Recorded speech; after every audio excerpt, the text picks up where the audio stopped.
Hi, my name is Julia. I'm a program manager on the Visual C++ team at Microsoft. Today I'm going to show you some of the new Cuda development support that we have in Visual Studio Code. Cuda is a parallel programming platform that allows developers to interact directly with the GPU, achieving massive amounts of parallelism. NVIDIA and Microsoft have been partnering together to light up the Cuda development experience in Visual Studio Code. Last week, we announced in the 1.3 release of the C++ extension support for Cuda Intellisense. So that's currently available, but you do have to have the insider's build of Visual Studio Code for that. It will be released in the official Visual Studio Code builds later in May. Further on the horizon, we have Nsight Visual Studio Code Edition coming. So you might be familiar with Nsight Visual Studio Edition or Nsight Eclipse Edition. Now there's Nsight Visual Studio Code Edition, which will allow you to build and debug CPU and GPU code in Visual Studio Code. Today I'll show you the newly available Cuda Intellisense and give you a sneak peek of what's to come with Nsight Visual Studio Code Edition, which will be available in the marketplace in the future. So I just opened Visual Studio Code Insiders on my Windows Surface Book, but I actually want to do my Cuda development on a GPU optimized VM. So I've already spun up an NC series VM in Azure, and I'm going to connect to that VM using the remote SSH extension in Visual Studio Code, which I'll show you how to do in a second here. And then once we're connected to that virtual machine, then I'll show you all of the cool new Cuda development support that we have. So in order to install the remote SSH extension, you can do that in the marketplace. It looks like this. I already have it installed, but this is where you would install it for the first time if you need to do that. And then once you have the remote SSH extension installed, you'll see this Remote Explorer icon on the left. So you can go ahead and click that. And here I'm looking at SSH targets. I could also look at remote containers or WSL targets since I have those extensions installed as well. But we're interested in SSH at the moment.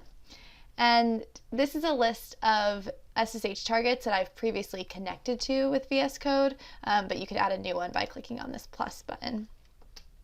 So I'm going to connect to this last one in the list because that's where my NVIDIA Cuda toolkit is installed. That's my NC series VM in Azure. And you can see I have my matrix multiplication sample Cuda project on it. So I'm just going to hover over it and click connect to host in a new window.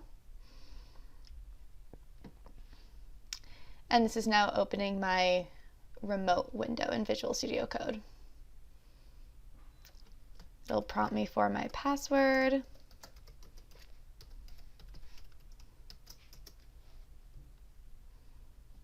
There we go. Let me go full screen here. All right, so I can tell that I'm developing in my remote environment by checking out the green rectangle in the bottom left-hand corner.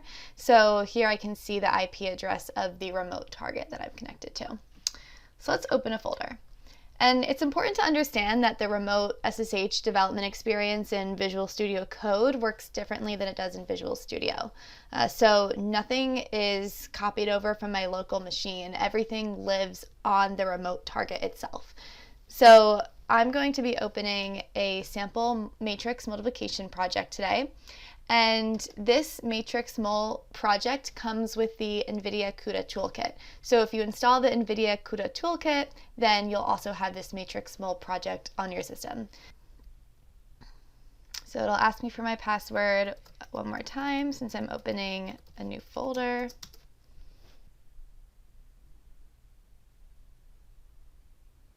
And now it's activating extensions. So I have some extensions installed on the remote machine.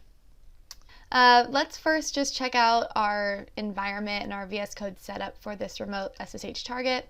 So if I go over to the extensions marketplace, I'll see which extensions I have installed locally. So that's on my Surface Book, and then which are installed on the remote target. And here's another quick tip. You can just click on this cloud icon if you want to install the extensions that you have on your local machine. If you want to install those on the remote machine, just click that icon and then select the ones that aren't already installed, hit OK. That way you don't have to search for them again in the marketplace. So the first thing I have installed here is the C++ extension. So this is what you're going to need in order to get that new Cuda Intellisense that I've been talking about.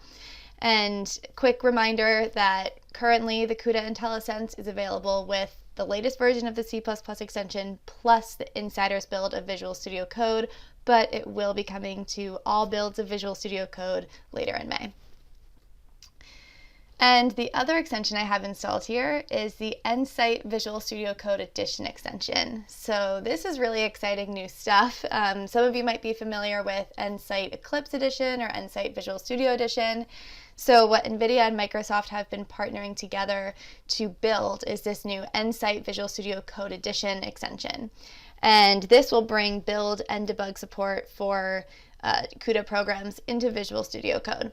This is not currently available to the public, but it will be available in the marketplace, so keep an eye out for it.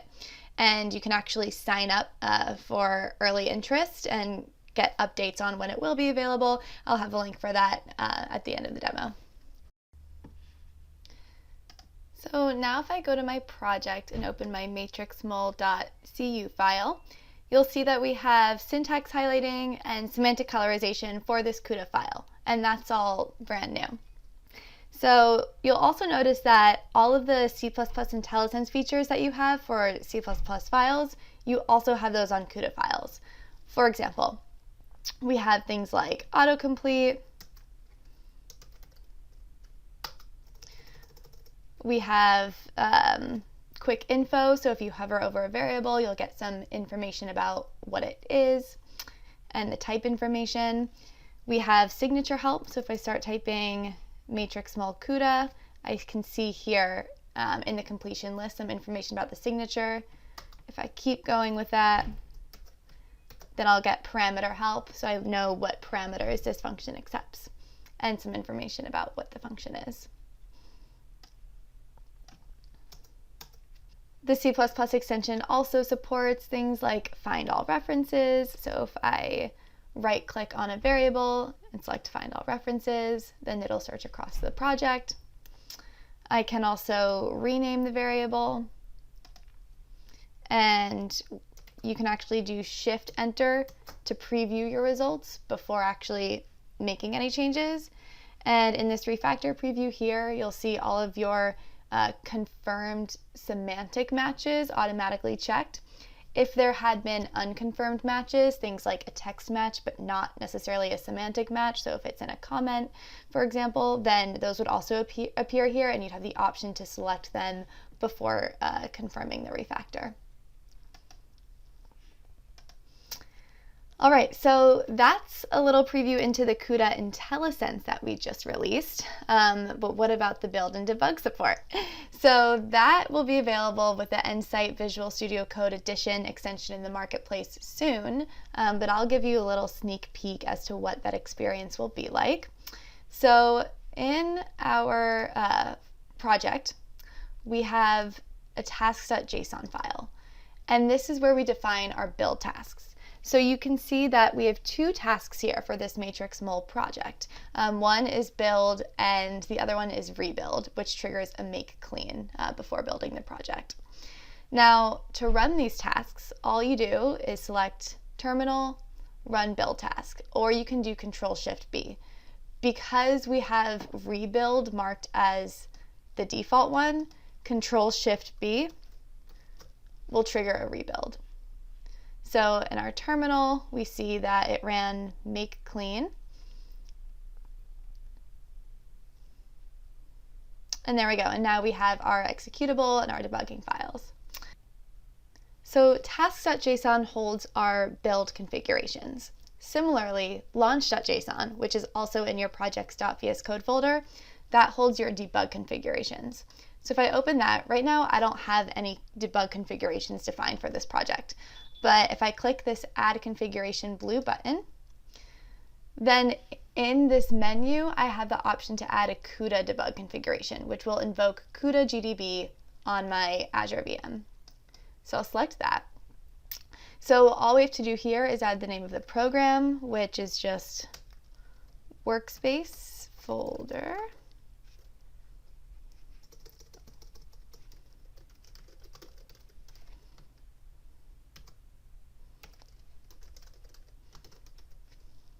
and we don't have any arguments. So now, if we go back to matrixmol.cu, and let's set a few breakpoints. Let's first set one in our CPU code in our main function, and let's set one in the GPU code as well. Cool. So now if we start the debugger by hitting F5, this will invoke Cuda GDB on the Linux VM. So we've hit our first breakpoint, and on the left here we have our local variables, our registers, and we can add variables to watch. We can look at our call stack and see which breakpoints we have set in matrixmol.cu. So remember, right now we're just debugging the CPU portion of the code, and we can step through and watch the variables change as we iterate through the program. And then let's continue running, and the next breakpoint we hit will be in the GPU portion of our program. There we go. So now we can see how the registers have changed, our local variables have changed, and in this output in the Debug Console, you can see what our focus is. So remember that GPUs are highly parallel processors, and the specific SM, warp, and lane within warps that you're looking at, that's called our focus.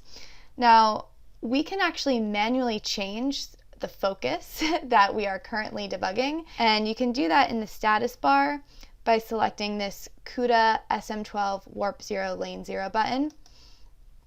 And then you can enter a specific SM, warp, or lane numbers. Let's say we do lane 1 and hit enter. So now, again, in the Debug Console, you can see it says it switched our focus. This way we can debug specific portions of the code regardless of which subset of SM, warp, or lane the issue is on. Another cool feature about the VS Code debugger is that you can edit breakpoints that they have conditions. So if we do when, let's say when tx is 0 and ty is 2, then the next time we hit this breakpoint,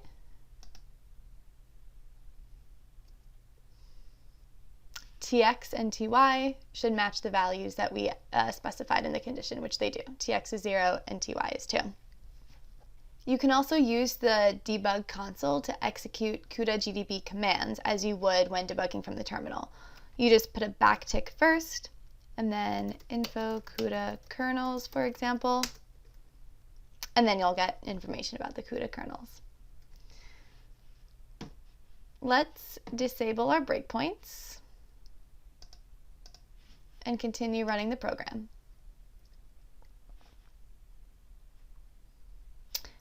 And the debugger exits successfully. So this is a sneak peek into the Nsight Visual Studio Code Edition extension that will be coming to the marketplace in the near future. If you're interested in Nsight Visual Studio Code Edition and want to get updates about when it will become available, you can sign up with NVIDIA and join their early interest list. Thanks for watching this session. I hope you're excited about the future of Cuda development in Visual Studio Code. Be sure to check out all of the live C++ sessions at Pure Virtual C++ on May 3rd. Thanks!